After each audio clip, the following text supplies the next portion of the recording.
امروز میخوام قصه ای رو تعریف کنم. امروز میخوام قصه حقیقی که در یکی از روزنامه‌های عربی ذکر شده.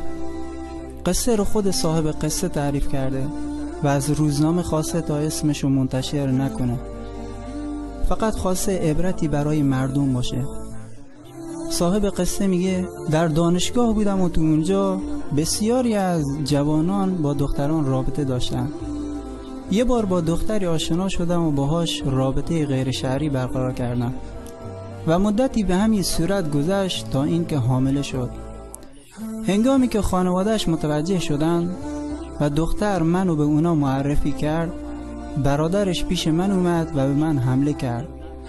بهش گفتم من این دختر رو نمیشناسم، برو ببین از کجا باردار شده. رهاش کردم و چون مدرک علیه من در دست نداشتن منو رها کردم. قضیه رو فراموش کردم. بعد از گذشت سالها یه روز وارد خونه که شدم، مادرم روی زمین بیهوش افتاده بود. سعی کردم بیدارش کنم. هنگامی که بیدار شد فریاد زد و دوباره از حال رفت. دوباره بیدارش کردم، اون هم فریاد میزد و میافتاد، تا این که بهش گفتم مادر چی شده؟ فریاد میزنی و میگی خواهرت. مگه خواهرم چی شده؟ گفت خواهرت از پسر همسایه حامله شده. به سمت همسایه‌مون رفتم، اونو گرفتم و هنگامی که خواستم بهش حمله کنم کلمه‌ای به زبون آورد که مانند تیری بود که قلبم رو پاره کرد. میدونی چی گفت؟ گفت من خواهرت رو نمیشناسم، برو ببین از کجا باردار شده. سبحان الله، دقیقا همون جمله‌ای که به خانواده دختره گفتم و جزا از جنس عمله. هنوز قصه تموم نشده. میگه دچار دردهای روحی شدیدی شدم. سپس بعد از سالها تصمیم گرفتم ازدواج کنم. بعد از نامزدی و عقد برای شب زفاف آماده شدیم. روز زفاف ناگهان متوجه شدم که همسرم از قبل زنا کرده و اون به من گفت بر من بپوشان تا الله بر تو بپوشاند.